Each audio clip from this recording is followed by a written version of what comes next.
Evening, Maneru. It's a good one. Welcome to Live Chats on Monday with your host, Ronald Muringai here. Today, Renalinta Charley Pietersen, a great guest of ours.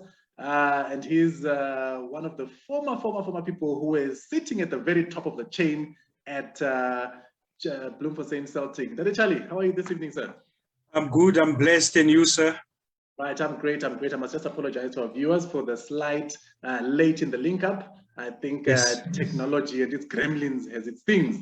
But for those who don't know Charlie and wondering, who is this man with the green and white curtains? Just so not to that Bloemfontein. This man is an author, he's a life coach, he's a speaker, he's a father, he's a husband. But what brought him here today, of course, is the fact that he's a former coach of Bloemfontein Celtics. Now, I've worked with you, Daddy Charlie, for quite a number of occasions and events, and I think you've taught me a lot of stuff. And I think we must say it's really a wonderful thing to have you here tonight and to grace us with your presence, of course, knowing the busy lifestyle. Thank you so much. So I think just to shoot already from the hip, Pastor, if I can call you that, you are born and bred in Free State. You are like through and through. There is nothing about you that is non-Free State. In fact, you are one of those very few identifiable colors who can speak Sesotho as if Umusotho. So tell us your journey then to when you began to get involved with the club called Bloemfontein Celtics. How did that even happen? Thank you so much. I think just a correction there, former CEO, not coach. People will think that, hey, this guy will do everything. Former coach, you know, what happened is that I used to be a bank teller at one of the banks in the Free State, and the owner of Celtics and Data Bulimela used to come and bank on Mondays. So he was very impressed with my knowledge of the game. I used to be a Chiefs supporter, you know, because those years was Chiefs and Pirates. My brother was a Pirates, I was a Chiefs. And there's no way that we can both be Pirates. So I choose Chiefs. And I was also very much involved with, with Chiefs, and everything that side in the Free State. And Mulimela came to me, he said, Charlie, you know what? Tell me one thing. Have you met Kaizer Motaung? I said, no, Dad. Have you met some of these players of Chiefs? I said, no. Tell me, when you die one day, do you think Kaizer will come to your funeral? I said, no, man. That I don't think Kaizer will come to my funeral because I'm just a nobody. He said, but do you think if you die, I will come to your funeral? I said, yes, obviously, because we know one another. He said, now, why are you supporting a team that when you die or when you celebrate something, they don't know you? They just distant there. So I started to follow Celtics and I started to help him as a cashier. From cashier, I became PRO of Bloem Celtics. From PRO, I became CEO of Bloem Celtics. That shows that I think beyond just having, of course, the green and white washing over the black and gold over a period of time, of course, and you being stolen, as it were, from Kaizer Chiefs. I think the relationship, therefore, for you was a bit more personal. It wasn't strictly business because of the relationship that you had. And I think you kind of had a mentor-son relationship in the Demlemel. For those who don't know, can you just give us a brief glimpse of this man? I know you've told me a number of stories, of your interactions that you had with him. I think just give our viewers a brief overview of who this man was and how, of course, he became to buy Celtics and later on sell it as well. Yes, you see, this man was, during those days of apartheid, there was only two wealthy black people in South Africa that people were talking about. The one was Ntate Richard Maponya in Gauteng, and the other one was Petros Mulimela in the Free State. So Ntate was a hotel tycoon, he had garages and everything.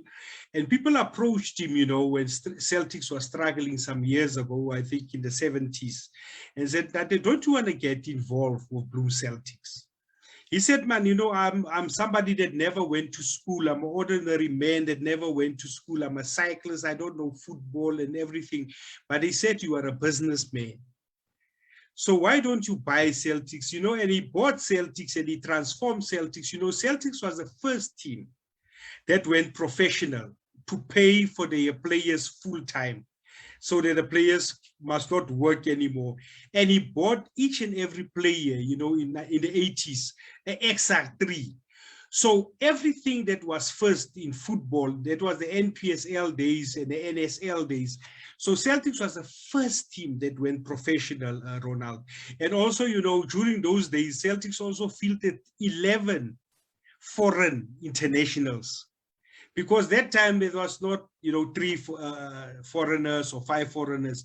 So Ndate converted 11 foreigners. We brought some of the best talent in Africa to Celtics, whereby big teams admire the likes of Ernest Waya Shirwale, you know, his brother Cedric, you know, Ronnie from Lesotho. So we had him from Zambia, Lesotho, Zimbabwe, Malawi, and everything. And Tate had that eye, and also he had that eye for talent. So we will go, you know, in the Free State and unearth players. Make your sum, and every listener that's watching, just do your sum and watch all the PSL teams playing currently. You'll find 4 players of Celtics in each and every team. Pirates is the biggest one, you know, you can mention them. Sundowns is running with a lot of Celtics players. Chiefs, all the teams actually. So we were the mega at that time. We were like a breeding school, you know, for Joburg teams when it comes to talent. And we used to produce all the midfielders, strikers, goalkeepers, and everything. You know, I sold Simon Khapani to Sundowns, and he later went to Cosmos, the goalkeeper. So all of our players used to be admired by the bigger teams. So the old man, Ronald, was a brilliant person. So I met him, you know, because of my background growing up without a father. So I found the father figure in him and the mentor in him. And we started to be very close. And, you know, even his kids, there are certain things that he never shared with his children that he shared with me. You know, I also shared a lot of things that I bottled up as a young man growing up. You know, I think I was all 21, 22 when I met him, and I'm not going to tell people how old I am, but we had a relationship of over 30 years, so close. You know, if you know the likes of Tate Chomani, the commentators, Woden Sitsedi and everyone, Tate used to beat referees and he used to beat coaches. And, and people, Tate Chomani asked him one day, Ronald, man, this colored chap, why have you not beaten this guy? He said, you know what? If you understand that. So I used to study him and understand him. And Wofundate was, you know, when he's angry, don't try and stop him. So what I did that time, when he's angry, I will tell him that I beat this man, come beat him. And he will think by himself and said, hey man, Charlie, do you want me to come in trouble? I said, all right, let's go. So I used to, you know, to just to understand him and said, all right, when he's angry, I don't touch him. I leave him. So the ones that went and touched him when he's angry, they got away with nopkiris and all those things. Even the supporters, I used to beat them up. Don't argue with that, Ronald, you know, because one guy came to him and he said, yeah, you must sell this club and everything. And Tate asked him, and it was a journalist. He said, tell me one thing, Mr. Journalist. Do you love your wife? This guy said, yeah, too much. What will you do one day if I get into your bedroom and I kick the door open and I jump into your bed and sleep with your wife? And the journalist said, no, then I'll beat you up. I'll call the police. He said, this is exactly with my team. Why are you interfering with my team? And you don't want me to interfere with your wife. So that was the type, very intelligent. He will come with a lot, like if you test him and try and put him in a corner, he will come with a counter to you and you must be ready to take that counter. Did that journalist survive a beating though? Did he get one on that day? No, on that they beat the policeman with a nopkiri. So the journalist, the journalist wanted to know, why can you do something like this? So he just make an example of the journalist's wife. I think it's in my book that I've written of Tate Mulimela. I've seen it all. I've put that part there. So a lot of refs, a lot of supporters went through that old man. He never took any nonsense from anyone. Even the top administrators, you can ask the Kaizer Motauns currently that Fontate, if something is black, it is black. It is not light black or blue black. Black is black. And I think that's one of the things that I thought, from hearing all the stories that you've told me and some of them that you're retelling now, you are part and parcel of that fabric that makes or made Bloemfontein Celtic, as it were. And now that we've come to the stage where we see papers being signed and deals being made and the team being relocated, how do you think, number one, that Mulemela would feel about the whole thing? And secondly, where is your head at with this whole thing? You see, I posted a clip of an interview that was between Ntate, myself, and Marungo Kekane on SABC. And in that clip, Ntate said, why I gave my team to Jimmy Agosti is because Jimmy Agosti promised me that he's not going to sell this team outside of the Free State. He's going to maintain the team in the Free State.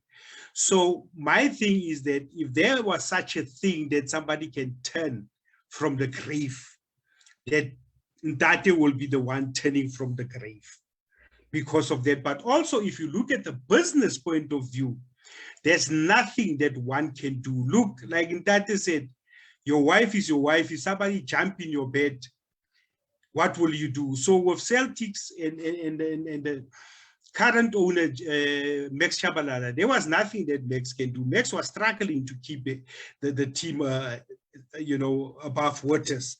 So I felt that Bloemfontein people, Mangaung people were supposed to come together, hold hands and said, let's buy this team and keep it in the Free State. To me, that was a pure business decision, but a poor decision when it comes to the supporters and the history and everything of the team, because it is dead. Celtics is now Royal AM, and you are as good as your last game. People will remember, it used to be, it is not like that anymore. But on the other side, there's nothing that one can do if somebody wants to sell his property or his team. I think for me that's where I want us to interrogate further that part, because like you're saying, business is business, and if business is struggling and somebody's willing to buy, go ahead and sell. When it comes to soccer now, we've seen vets 99 years, boom, sold, moved to Limpopo. We saw what's that team, Mpumalanga Black Aces, sold, boom, moved to Cape Town. And I think all of them, we forget or almost disregard the feeling of the fans and the people who have made that team. Because when you look at Bloem Celtic and the number of supporters that it had and the passion that they had, clearly then we are saying it doesn't matter what they think. Now, I'm seeing the business side of it, yes, and amen, true that. And even Man United, one of the biggest teams in the world, also was bought from some team that was going poor and going down at the state. What I want to find out from you is, can we not sell to the next, to the third, to the fourth buyer and still put in a clause maybe that just says you will not relocate the team? Is it something that is practically doable, and is there a hunger for it, you think, with the PSL management? No, I don't think so, because you see, money talks. And if I want my team in Durban and I bought it and I'm the one with the money, no one can tell me what to do. Sentiments stop there. I think a lot of people, because I thought that, if Mam Kize looked at the whole situation of the support base and everything, but she's having her own brand, you see, the Royal AM brand. So there's no ways that she can keep a Celtics brand where she have plans for a Royal AM brand. So it's difficult, Ronald. If I have to buy and I want my thing and I want it worth me, no one can stop that, because I will be telling you, why didn't you buy it? That's what I'm trying to say, then we are not therefore taking into consideration what the Sele fans want, or what the Chiefs fans want, what the Pirates fans, who for years have spent money following the team, buying the regalia, and being loyal in support. Is it not something that potentially we should then look at to say, if especially the historical teams such as this, I mean, Bloem Celtic is an institution in South African football. You cannot think of a league, post 1980 that doesn't feature Bloemfontein fighting, in the top echelons of the league. Is it not something we should rather than be looking at, and not, because now it's looking like a Mickey Mouse circus, man, and it's almost looking like the money is doing the talking, and he who has the money, therefore. No, the money is doing the talking. And I think for my beloved people of Mangaung and the Free State, I think what we need to do, let's put heads together. Let's buy a franchise, maybe in the NFD, and build it from scratch. And if you look at Celtics, also Celtics had a lot of things, skeletons in the closet lately, with this player is taking them to CAF, this one is taking them. Then you start from scratch, because I promise you, of the support base in Mangaung, but the supporters must also put the money where their mouth is. I made them a sum. I said, if we can recruit 100,000 supporters, and each and everyone gives 100 rand a month, 100 times, I promise you, you can build the empire. You can build a big, great team out of that. It's not too late for Celtics. They were relegated, and Jimmy Augusti brought it back from relegation. So I'm saying nothing is forgotten. History cannot be wiped out. Celtics can still come back stronger and bigger. And people will also appreciate it more. And I think because of the loyalty of the supporters of Celtics, what happened now will bring them actually closer to one another and said, we are not going to lose this one anymore. And when a portion of a team belongs to the supporters, then that thing can come in and say, no, it cannot go out of the Free State, because we own 50% or we own 40% of this stake in the team. You see, Ronald, that you can keep a team in the province. I'm thinking more, yes, I see the business and the money and all that talking that is doing. But in terms of maintaining the cultural and the historical aspects of the game, the culture, I mean, I'm thinking, for God forbid, one day Ronald becomes a billionaire, decides to buy Arsenal and says, I'm moving Arsenal out of London, I'm taking it to Ipswich. Is it something that you see being possible in that league? And if not, why is it happening in this league? You see, money talks. That side that's communities that are having a lot of finances. We were supposed, in the Free State, we get some business guys together and said, look, when Celtics goes, then tourism is going to die. Because 18, I think how many games are there? 17 games, away games, where you bring in the likes of Chiefs, Pirates, Sundowns, and everything. They are making use of your hotels. They are making use of your filling stations. They are making use of your businesses and everything. So there also, I believe that government was also supposed to play a critical role if they are serious about promoting tourism and keep the heritage and history of a team like that in the Free State. So collectively there, you needed a collective a partnership from government to the smallest person in the province of the Free State, saying that let's put hands together. But the trend was there, Ronald. The trend was there for some years to come. This year, Celtic is fighting. You can see the trend. This year, they're struggling. That player is taking them to CAF. So that time, people were supposed to really come together. And you see with people is that we have to trust one another and said, if we put Ronald in there to drive this process, let's support Ronald, let's drive him and help him to keep him there. Then all of us will want to be chairmen, and all of us will want to be secretaries and finance guys, instead of put a core of people together and said, we rally behind these people, to drive the process. But I still believe, Ronald, that Celtics can come back stronger, united, powerful. Again, there's actually somebody who has, I think it's a question that I want to ask. Somebody has announced that they want to bring back Celtics in that particular way, but let's deal with that, I think, after this one. I just have one last one regarding the state of the game, really, and the influence that money has on it. Now, we've had for years on end the Telkom Charity Cup, which was really a fan-driven competition. Use this landline number and teams must come and play, etc.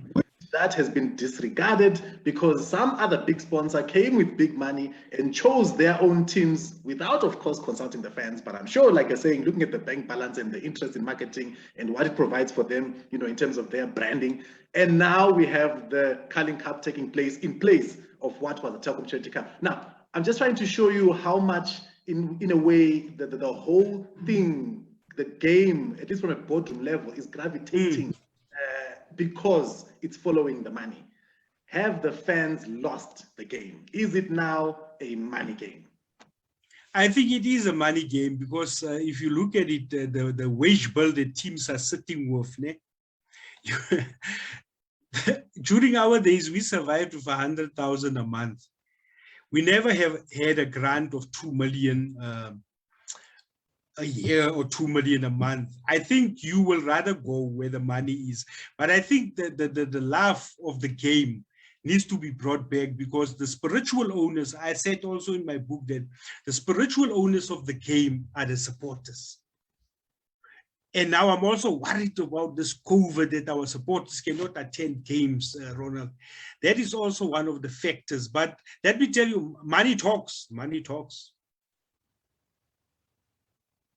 That's an admission I was hoping you wouldn't make because I think I've still got the fantastical view of football, you know, being ultimately directly being owned by the fans. But I suppose if I can invoke even our politics here, we can say politics is no longer really about the voters, is it?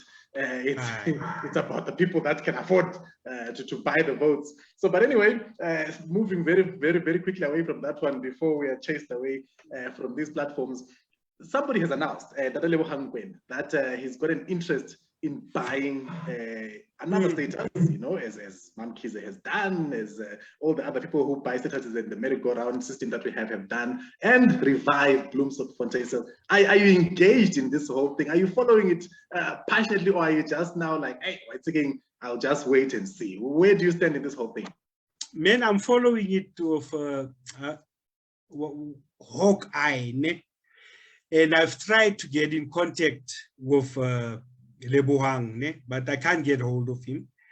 And but I hope that it's just not something that creating expectations to the supporters. I hope that he is really serious about it because he can make a turnaround like nothing. He can be the hero, you know, like no one else if he can do that. And I promise you that if he can put that on the table, the supporters will help him. If there's any lack of funding, I promise you, I'll give my 100 rand, you know, every month if needed to support that. And I think thousands and thousands. Now, I promise you, it's not only the supporters of Celtics, it's the supporters of football that will contribute because they know that Chiefs is not Chiefs without Celtics. Pirates is not Pirates without Celtics. Sundowns is not Sundowns without Celtics. That's one thing that Ntate Molemela said to Ntate Motaung. Ntate Motaung bring 2 Kaizer Chiefs to Bloemfontein to play amongst one another. That is not soccer. You need Bloemfontein Celtics. Need Bloemfontein Celtics, need Vets United, yes. Islands United, and all these other teams that have gone down the drain because of the cash. Regarding the issue of cash now, because clearly that's the one that's influencing all these major decisions. Can we look at the Spanish model? Would it be something that's workable for South Africa to say funding can only be kept at this level for any team, whether it's a sponsorship, etc., to ensure that there's a bit of equity amongst all the teams, almost like the Germanic model as well, and how they run their football? I say so because Bloemfontein Celtic, of course, with all the financial troubles that they've gone through, I can also mirror Ajax Cape Town on the other side, and all these other teams that have gone through a lot of trouble financially. Yet, there are 3, the Holy Trinity, who can never, not even one day, think, we've got money problems, because sponsors are clamoring to them and running to them. Should we be adopting some sort of model that says, guys, can we be fair in this distribution of money? Is it something that football should start looking at, you think? You know, if you talk business and you look at consumer side, I will invest my money where I can get the return. I think with brands like that you just mentioned, is a question of, you know, I'm looking at the Ronaldo shirt now. number 7. It's sold out, is the highest. You know, so you can't put a cap on something. If you take your product to a team with a huge following, and I always said, you know, for Bloem Celtics, convert your fans into supporters. Have a database that will show that you've got 1 million fans, you know, on your books. That's where you will attract sponsors. That's where you'll attract a lot of money, because sponsors are not there for sentiments, Ronald. They're not there to look nice. They want return for their money and their investment. So a team such as Celtic, with its massive support base, where did they go wrong in that particular way? Without obviously trying to pick out any names or, you know, call out any people, how do you think the whole thing then came to a collapse? Yet they had all that collateral they could have used to attract sponsorship. I think your management is key, né? And the way you structure your things and your deals. Like I said, I just make an example. You have to show people every Sunday the stadium is full. Is it fans or supporters? If I have to order some books, show me the papers. So I think most of our teams are more struggling, and they don't, you know, spend time and money on marketing and putting your marketing and your promotion into how can I say, into a package and say, you know, I'm going to focus in registering 1 million supporters. Even if they give 50 rand or a 10 rand, but I did the names, the addresses, you know, cell phone numbers and everything. So when I go to a corporate and said, you can send SMSs to this 1 million people, I've got them here. This is what corporate wants. This is what sponsors wants. I used to be in that business where, you know, they will tell me, Charlie, but we see them. But how sure are you that they are Celtic supporters? The only way that you can show us is show us the records. Right, and I know there's a lot of viewers that we have for this particular show. You know, we've got viewers in Cape Town, viewers sitting in Durban, some in Johannesburg, and I know a few that also watch this show that are sitting in Bloemfontein. Who might have contacts? Who might have contacts? Bralebza, I'm going to now speak to you directly, because I know one of these guys is going to send this link to you. And Dade Charlie trying to get a hold of you. Please, can you respond to the request that Dade Charlie has so please? And with that, Dade Charlie, I'm going to put you on the spot and say, if Celtics is revived, can it? The money is there. It's not just for the fans. Are you still available to help out in the resurrection of this once glorious team? That my life is Celtics. My blood is green. That is the team where I grew up, you know, where people started to know me. You know, when I wrote Ntate's book. Before you add there, you were still talking about your life being a Celtic. I also wanted to add there that your curtains are Celtic. But you can continue with the book. You know, when I wrote Ntate's book and I said, Ntate, now I'm going to make you famous with this book. So we were just joking. He said, no. People always don't talk to the one that is written about. They're going to talk about to the author. So actually, I'm making you famous by this book. So Celtic is a team where I really, the name Charley Pietersen becoming a household name in South African football is because of Celtics. I had a lot of offers, Ronald, to go to one of the big teams and everything. I said, you know, to me, it was a question of loyalty to the old men. And when I left Celtics is when Tate left. So, and I said to the other guys, I'm available. And they know that. I think arrogance and everything has kept them away from me. I'm straightforward. And also you see that thing of we want to be better than them. We want to show them. And that is destroying us as Black people. We don't trust one another. I will help when needed. And I am there, I'm available. I don't want a big position of CEO or everything. I'm even prepared to sit behind closed doors and say, guys, don't you want to try this? Don't you want to try this? And Ronald, what I'm doing now, I'm helping a lot of teams with my knowledge that I gain in football. You know, I'm a motivational speaker and I'm doing everything. So I'm coaching and mentoring a lot of teams and players. to me, it's not a cap of Celtics. It's the knowledge that I've gained through the years that I want to share with people. Nah, definitely, and we know the passion. We've seen it, Pietersen. I think as a closing remark, if you're just going to throw something out there to the people that are watching, to the fans, what is it that you would want to say as we bring this show to an end for tonight? Ronald, I told people this is not a farewell of Celtics going. It's actually a temporary goodbye. When I said goodbye, Ronald, then I'll see you. Tomorrow can be good morning. So I'm waiting for the good morning of Celtics to come. When you open our eyes and say, it is back, bigger, smarter, stronger, richer. And all the supporters are behind the team, and the management and the supporters are as one. And the players are happy. That is my dream. No, you've heard it for yourself, viewers, for tonight. I think thank you very much for coming through. And Charley, we appreciate your time. I know you're a very, very, very busy man. And to everybody that's watching out there, thank you for joining us as well in this wonderful conversation. We've got to keep it at 30 minutes so we can keep you interested. But otherwise, I think that thank you. Bye-bye. Good night until we see you next week for another interesting conversation with another guest. It's good night.